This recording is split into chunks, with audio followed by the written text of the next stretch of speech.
سلطان شمس الدین التمش بڑا نیک صفت اور اولیاء کرام سے بے پناہ عقیدت رکھنے والا اور احترام کرنے والا حکمران تھا۔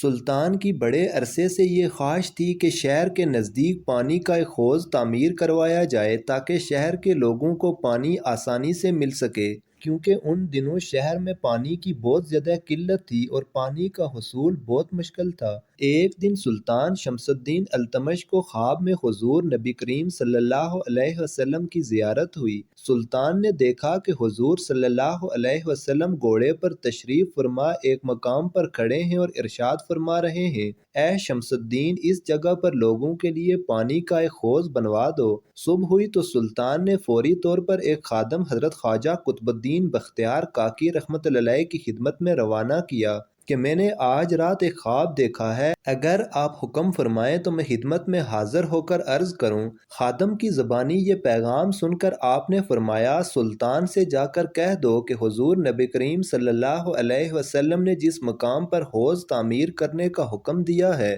میں اس مقام پر جا رہا ہوں، تم بھی وہاں پر پہنچ جاؤ۔ سلطان یہ بات سن کر بڑا حیران ہوا کہ حضرت خواجہ صاحب نے نور باطنی سے اس کے خواب کو معلوم کر لیا۔ چنانچہ وہ گھوڑے پر سوار ہو کر ایک سمت چل پڑا۔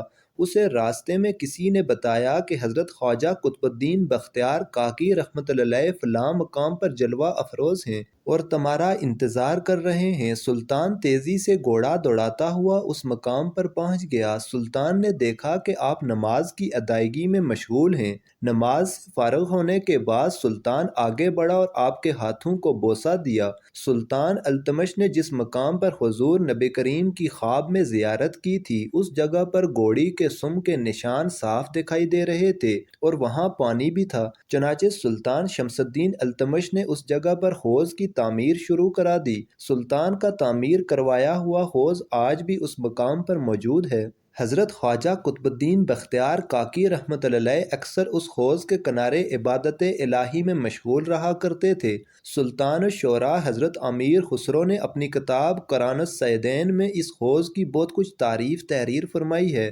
اس حوض کے کنارے اکثر اولیاء اللہ مدفون ہیں۔ حضرت خواجہ قطب الدین بختیار کاکی رحمۃ اللہ علیہ اکثر اس حوض کے کنارے عبادت میں مشغول رہا کرتے تھے۔ اس حوض کے کنارے حضرت خواجہ قطب صاحب کا دربار قطبیت آراستہ ہوتا تھا۔ درباریوں میں حضرت قاضی حمید الدین ناگوری، خواجہ محمود موسنا دوز، شیخ بدر الدین غزنوی اور شیخ تاج الدین منور رحمۃ اللہ علیہ خصوصیت سے قابل ذکر ہیں۔ اس حوض کے کنارے اولیاء مسجد بھی ہے، جہاں آپ کچھ عرصہ چلہ کشی بھی کرتے رہے۔ مسالک السالکین میں ہے کہ ایک روز ایک شتر سوار نیلے رنگ کا لباس زیب تن کیے ہوئے اس حوض پر آیا، غسل کر کے دوگانہ ادا کیا۔ اس وقت اس مسجد میں جو سلطان شمس الدین کے لنگر خانہ کے قریب لب حوض واقع تھی، بزرگان موصوف صدر موجود تھے۔